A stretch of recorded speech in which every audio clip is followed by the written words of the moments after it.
Boa noite, igreja, graça e paz. Gostei. Boa noite, igreja, graça e paz. Aí, que lindo vocês. Muito feliz de estar aqui com vocês, muito feliz de estar com você que está aí em casa nos acompanhando. Como o pastor falou, nós entramos agora no tema do conhecimento. E eu não sei vocês, mas no tema da transformação, eu apanhei de janeiro até 2 semanas para trás. E Deus falou muito com a gente na época da transformação. E Deus vai continuar falando com a gente agora, nessa nova etapa do conhecimento. E para a gente começar, eu quero te convidar a abrir sua Bíblia lá em Oséias comigo. Abra sua Bíblia em Oséias. O capítulo é o capítulo de número 6. O verso é o verso de número 3.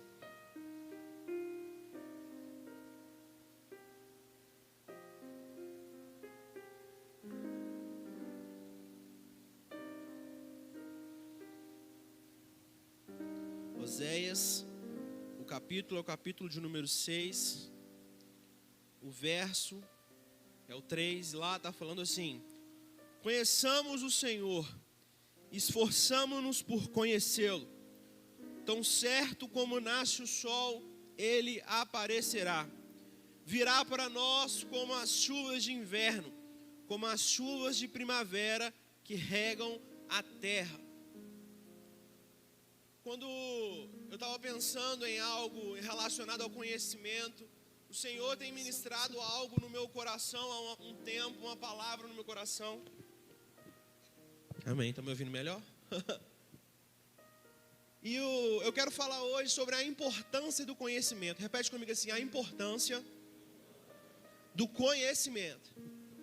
Quando nós falamos da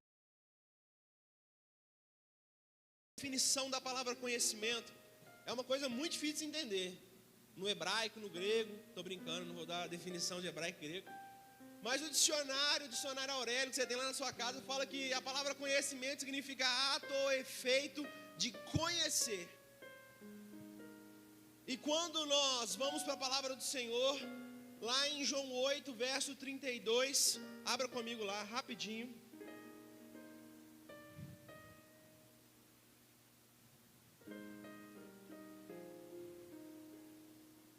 João capítulo 8, o verso é o de número 32.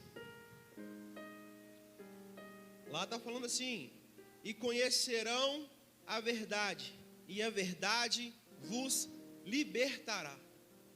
Então, o dicionário fala: olha, conhecimento é ato ou efeito de conhecer alguma coisa. E a Bíblia está falando para mim em João capítulo 8, verso 32, que quando nós conhecemos a verdade, essa verdade nos liberta. E eu quero falar hoje sobre a importância de conhecermos a Deus. A importância de nós termos conhecimento de quem é Deus. O conhecimento, ele vem para mim e para a sua vida a partir do momento que nós temos uma disposição em ouvir, uma disposição em aprender aquilo que Deus já deixou liberado para mim e para a sua vida. Olha, João está falando, olha, quando você conhece a verdade, essa verdade te liberta. O que eu entendo com isso? Que João está falando, olha, existe uma verdade universal na terra, que é o qual? Jesus Cristo é o caminho, a verdade e a vida. Dá um glória a Deus por isso. Você que está na sua casa, levanta do sofá e dá um glória a Deus por isso também. A Bíblia está falando que Jesus é o caminho, a verdade e a vida. E está me falando que quando eu conheço a verdade, essa verdade me liberta. O que eu entendo é que o conhecimento, ele abre uma porta que somente eu posso estar nela. É uma porta individual. Qual é essa porta, Lucas? A porta do relacionamento entre eu e o conhecimento de Deus para a minha vida. Jesus, ele já deixou para mim e para você o livre acesso à sala do trono. Mas cabe a mim e a você estarmos prontos para aquilo que Jesus já liberou para nós. E eu comecei a pensar um pouco sobre isso. Desde o início, desde o Éden, a vontade de Deus sempre foi se relacionar com o homem. A palavra fala que ao virar do dia, ao tardar, Deus descia para ter relacionamento com Adão. Deus descia para conversar com Adão. Imagina Adão, para imaginar agora aqueles filmes de Hollywood, Adão, todo top demais, muito bonito, dando nome para os animais. E aí, quando começa a dar umas 6 horas, o sol começa a se pôr, ele começa a ouvir uns passos. Ele fala: ó, Jesus veio para conversar comigo. Nós lemos muitas vezes esses versículos, mas nós não entendemos. Sabe o que sabe o que o Senhor já estava mostrando para a gente lá em Gênesis? Eu me importo em ouvir o que você tem a dizer. E quando nós falamos sobre conhecimento, eu quero que você entenda que a Bíblia, ela é relacional.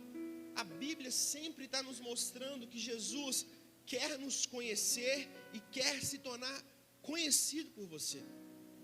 E eu separei, como sempre separo, em alguns tópicos, para ficar mais fácil para a gente entender.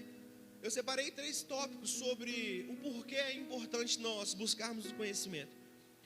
E o primeiro tópico que eu quero falar essa noite, repita comigo assim: é importante.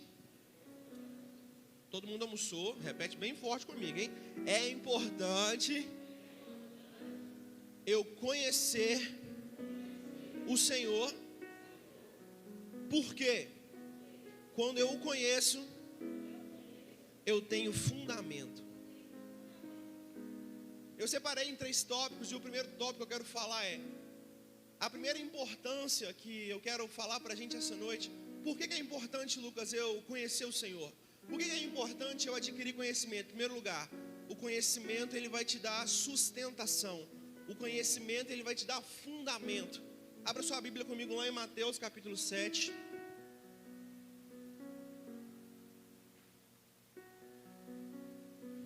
O verso é o de número 24.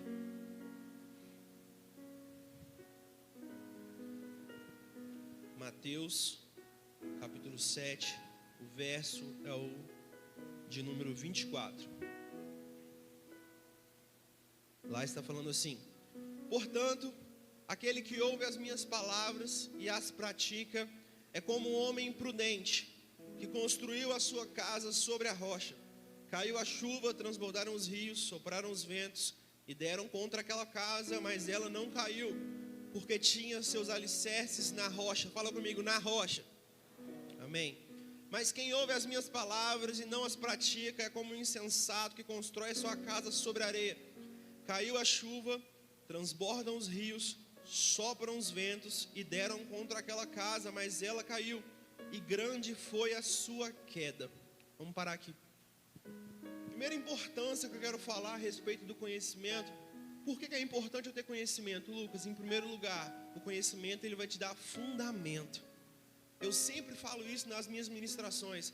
Mais importante do que começar é permanecer. Mais importante do que começar é permanecer. Paulo vem falando no final da vida dele. Ele fala: olha, eu combati o bom combate. Por que Paulo está falando isso no finalzinho? Olha, eu combati o bom combate. Ele está falando: eu estou terminando da mesma forma que eu comecei. Eu sei em quem eu tenho crido. Meu coração não mudou a respeito de Deus. Mais importante do que começar, gente, é permanecer. Para pensar. Quantos aqui, não precisa levantar a mão, você que está aqui, nem você que está em casa, para não se sentir envergonhado, mas quantos de nós já falou que ia fazer dieta e não fez? Eu só ouvi um misericórdia. Quanto de nós já falou assim: semana que vem, e eu estou falando por mim, tá, irmãos? Quantos de nós já falou assim: semana que vem eu vou começar a fazer uma caminhada? A esposa sempre fala com o marido, né? Você está precisando fazer uma caminhada. Minha esposa fala: você está precisando fazer uma caminhada. Quantas pessoas aqui já falou assim: semana que vem eu vou ir na academia? E muitas vezes a gente dá o primeiro passo, não é? Muitas vezes a gente vai o primeiro dia, chega lá, já levanta a camiseta, fingindo que está forte, já começa a puxar um peso, falando: nossa, agora eu virei fitness. Posta uma foto no Instagram falando: de hoje está pago. Quantos já não fizeram isso? E aí chega no outro dia, como é que você acorda? Parecendo que um caminhão atropelou você. Você fala: nossa, eu estou morto. E aí no segundo dia você já fala: ah, hoje eu não vou não. No terceiro dia cai uma gota de chuva, você fala: está chovendo, é perigoso sair à noite com chuva. Por quê? Porque criar uma constância tira a gente do comodismo. Para criar um alicerce para um apartamento, para uma casa, subir, primeiro tem que descer. Para nós encontrarmos o conhecimento, para mim e para a sua vida, nós temos que entender que o Senhor está nos chamando para ir para um nível mais profundo de intimidade e relacionamento. A constância, ela traz profundidade. A constância, ela traz perseverança. A constância, ela nos ajuda a permanecer. Quando conhecemos a Deus, colocamos em prática a palavra que nós ouvimos. O versículo, Jesus está ensinando, Jesus está falando, olha, aquele que ouve as minhas palavras e as coloca em prática, é como uma casa firmada sobre a rocha. Então vem os ventos, vem a chuva, bate contra aquela casa, mas a casa não cai. Por quê? O alicerce da casa está sobre a rocha. Agora, a mesma situação que veio para casa sobre a rocha, vem para casa sobre a areia. A mesma chuva, o mesmo vento. O que diferencia uma casa da outra é o alicerce. Nós estamos passando por um tempo difícil. E eu não sei como está o seu coração. Nem para você que está aqui. Talvez você perdeu um ente querido, você que está aqui presente, ou você que está aí na sua casa. Mas o que diferia uma casa da outra é o alicerce no qual ela estava estabelecida. Jesus, ele falou, olha, no mundo vocês vão ter aflições, mas, fala comigo assim, mas tem de bom ânimo, porque Jesus já venceu o mundo. Toda vez que vier uma notícia ruim, lembre-se, o mundo já foi vencido na cruz do Calvário. Hebreus fala que Jesus Cristo é o mesmo ontem, hoje e será o mesmo eternamente. As doenças podem mudar de nome, mas o sangue no Calvário é o mesmo. Ele continua remindo, Ele continua lavando, Ele continua nos livrando. A diferença é entender e saber em quem nós estamos alicerçados. A diferença é saber em quem está o seu alicerce. Eu não sei vocês, mas muitas vezes quando situações contrárias vêm, a primeira situação que a gente quer fazer é começar a murmurar. Nossa primeira atitude sempre é começar a reclamar. E eu quero te levar num versículo para você ler comigo. Abra lá em Marcos.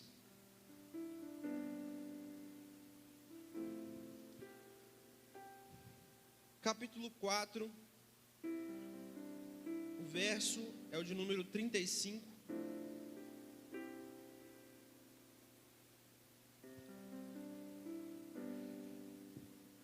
Marcos 4,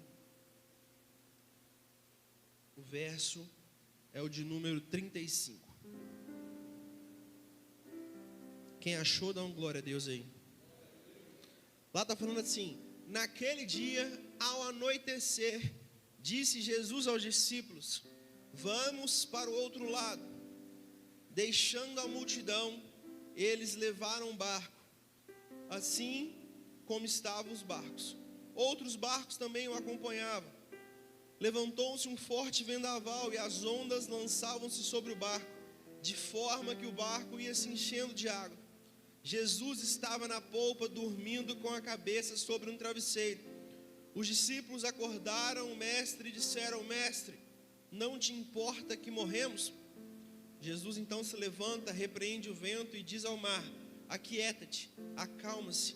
E o vento se aquietou e fez completa bonança. Lucas, o que esse versículo tem a me dizer? O que esse versículo tem para me ensinar? Para pensar em quantas vezes com nossas atitudes a gente já não fez a pergunta que os discípulos fizeram para Cristo: Senhor, não te importa que morremos? Quando nós não temos um firme fundamento, assim que as ondas vêm, assim que a água começa a entrar no barco, fala sobre a adversidade. O barco, que era o propósito, estava afundando. O propósito estava afundando. E quantas vezes a gente não passa por isso? a gente tem um sonho, a gente tem algo estabelecido, e aí as coisas começam a sair do rumo, e a gente começa a falar: Deus, o Senhor não está vendo o que está acontecendo. E os discípulos, quando acordam de Jesus, a primeira pergunta é: Mestre, o Senhor não se importa com nossa vida? Peraí, quem chamou eles? Não foi Jesus? Quem dava pão quando faltava alimento? Não era Jesus? Quem fazia milagre quando ninguém fazia? Não era Jesus? Então, como a dúvida é capaz de vir, mesmo quando Jesus realiza milagre? Já parou para pensar? Os discípulos viam tudo que Jesus fazia, andavam lado a lado com Ele. E olha só o que o versículo está mostrando para mim, para você que está aqui, para você que está em casa. Diante da primeira situação, eles olham e falam: Jesus, o Senhor não se importa que a gente morra? A pergunta é: o Senhor não se importa comigo, não? E quantas vezes nós fazemos essa pergunta? E Jesus, Ele nem responde a pergunta do discípulo. Isso que me chama a atenção. Jesus não responde a pergunta do discípulo. Jesus responde a situação contrária. Isso aqui você tem que pegar. Jesus não responde o que o discípulo está reclamando. Jesus já sabe do que ele precisa, porque a Bíblia fala que antes nós abrimos a boca, o Senhor já sabe o que nós vamos falar. Mesmo em ingratidão, Jesus já sabendo como estava o coração, ele se levanta e dá uma palavra para aquilo que o discípulo não consegue fazer com a própria mão. Eu não sei por aquilo que você está passando, mas a sua mão não consegue chegar. Eu tenho uma boa nova para você. Jesus é o Jesus das causas impossíveis. Então, em primeiro lugar, a importância de eu ter conhecimento é para eu ter sustentação. Em segundo lugar, fala comigo assim: para eu não perecer. Fala mais forte: para eu não perecer. Abra comigo lá em Oséias.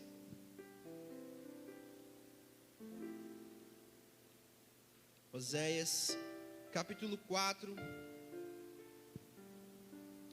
O verso é o verso de número 6. Oséias,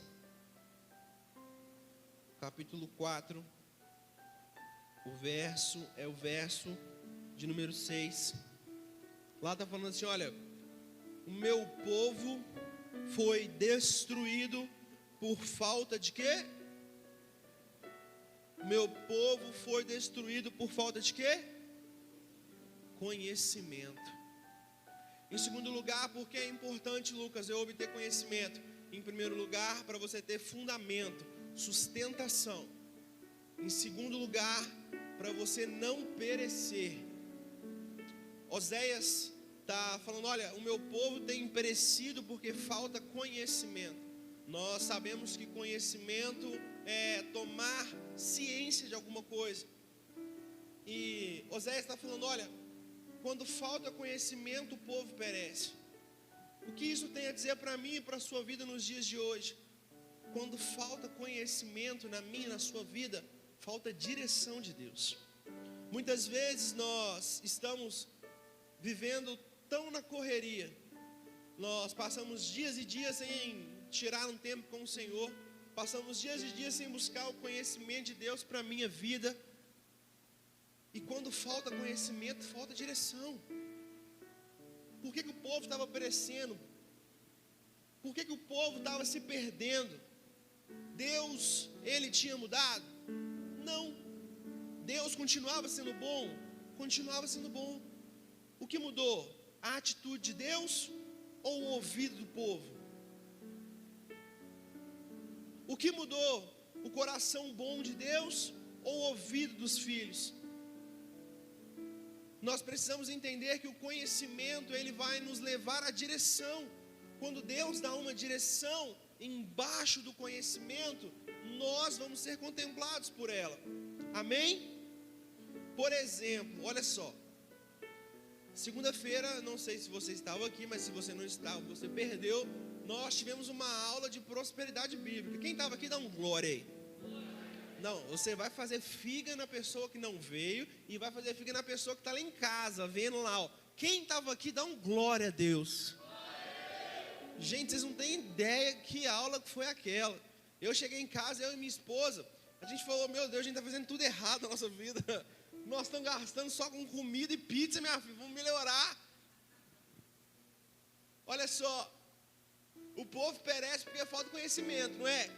Beleza, aí sua vida financeira está uma bagunça. Aí a gente vem e anuncia, gente, a aula de prosperidade bíblica, a gente vai ensinar você a cuidar da sua finança. Aí o que você fala? Ah, não vou não. Vou não. Está perecendo porque falta conhecimento. E gente, eu achava que eu estava sabendo legal. Por mais que as coisas andam apertadas ali, aqui, o homem tem essa mania, né? Não, tá tranquilo, estou administrando legal. Meu Deus, como eu estava perecendo. Chegou na aula de segunda-feira aqui, nos primeiros 3 minutos de aula, a minha irmã perguntou assim, você está bem? Porque eu estava com vergonha. Eu falei, meu Deus, o que eu estou fazendo da minha vida? Por quê? Porque faltava conhecimento naquela determinada área. Só que a gente tem mania de achar que a gente é meio que super-herói, crente super-herói. Eu tenho dificuldade na área de relacionamentos. Qualquer negócio que eu vejo, isso aqui de segurar o microfone, qualquer negócio que eu vejo eu me apaixono. Serve tanto para os meninos quanto para as meninas. O irmão dá um bom dia para ela, meu Deus do céu, foi a carta de casamento. A menina fala, graça e paz, boa noite. O menino fala, casei, é nessa igreja que eu vou ficar. Talvez na sua vida, no seu relacionamento, na sua vida de relacionamento, falta conhecimento. Mas você fala, não, deixa que eu resolvo, deixa que aqui eu tomo conta. Está perecendo porque falta conhecimento de Deus.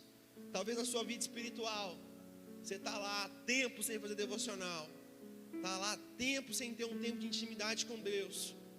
E nós temos aqui gerador prata, gerador ouro, ministerial, gente, o que mais tem nessa igreja que é Bíblia. Então está perecendo porque não é nem falta de conhecimento, às vezes é burrice. Tem a informação, mas não usa a informação para tomar uma atitude. E eu quero falar um pouco sobre isso. Bom que eu tenho tempo, eu tenho até meia-noite para falar, vou falar muito. O problema é que muitas vezes nós temos a informação e não usamos a informação por ignorância. Para pensar. Se você hoje tem uma tia que você não conhece lá, que deixou para você uma herança de 500 mil, quem quer recebe, ô glória. Você não conhece e ela deixou uma herança lá para você. Ninguém te avisou que ela era sua tia. Você nem sabia que ela era sua tia, mas ela sabia, ela te conhecia e deixou um cheque lá assinado. Lucas Otávio, é dele. O dinheiro é meu? Quem concorda que o dinheiro é meu, dá um glória. O cheque está assinado no meu nome, não está? Se eu não tenho o conhecimento que esse cheque está disponível para mim, mesmo o cheque sendo meu, eu vou usufruir do dinheiro, sim ou não? Não, porque a informação me impede de chegar na situação. Muitas vezes o que falta para nós é a informação que vai nos levar até a situação. E muitas vezes, mesmo tendo a informação, falta a atitude para mim e para você. Como eu falei, na área financeira, você tem que reconhecer os seus defeitos, as suas áreas em que são mais fracas. Todo mundo tem uma área que é mais fraca. Por exemplo, a minha área em que eu sou mais fraco é a área da boniteza. Faltou. Mentira, faltou não. Todo mundo tem uma área em que é mais fraco, e isso não é problema para você reconhecer. Quando eu era adolescente, gente, eu passava por um problema demais. O que acontecia? Semana inteira eu estava na igreja. Mentira, final de semana inteira eu estava na igreja. Segunda-feira eu estava na escola. E o lugar para te desviar a escola, irmão. Então, eu tinha uma situação em que eu não controlava. Era difícil para mim. O que eu fiz? Falei, olha, eu preciso de ajuda. Conversei com as pessoas, falei, ó, eu preciso de ajuda, preciso que você me ajude a ficar firme. Você vê que eu estou com as conversas, você me chama para cá. O problema é que nós queremos muitas vezes mascarar as coisas. Muitas vezes nós estamos mal em alguma situação e o conhecimento de Deus vem. Alguém chega e fala: ó, minha vida financeira está fluindo legal. A sua vida financeira, todos os cartões de crédito bloqueados. O dia inteiro o telefone 011 te liga. Você fala: não, a minha vida está tranquila. Muitas vezes nós mascaramos aquilo que Deus está nos convocando a trazer para a luz. Isso é conhecimento. Conhecimento é eu ter uma informação de algo e através dessa informação eu reagir de forma positiva. Eu quero dar um exemplo bíblico para você. Mulher do fluxo de sangue. Para pensar. 12 anos, uma hemorragia intensa. E essa mulher, você que está aqui, você que está em casa, há 12 anos estava lá. E há 12 anos ela não tinha uma informação. Ela tinha algumas pessoas dando alguns conselhos. Não, vai no médico e tal. Tinha sempre aquelas pessoas do chá, né? Toma o chá de camomila que isso para. Vai em tal lugar. E durante 12 anos a Bíblia fala que essa mulher tentou de tudo, mas nada supria a necessidade que ela tinha. Mas quando essa mulher tem a informação, o conhecimento que Jesus vai passar, imediatamente ela fala: se eu ir e tocar, eu vou ser curado. Lucas, o que significa isso? Essa mulher teve uma informação, um conhecimento, e a partir do conhecimento ela tomou uma atitude de ir ao encontro do mestre. O que eu quero falar para você essa noite? Jesus, ele quer mostrar para você, mas a partir do momento que ele mostra, você tem que ter uma atitude correspondente com isso. Talvez tenha uma área que você é mais fraco, talvez tenha uma situação que você se encontra que é mais difícil. Você fala: Lucas, eu já tentei de tudo. E essa mulher, ela tem a informação: olha, Jesus vai passar. E ela fala: se eu tão somente tocar, eu vou ser curado.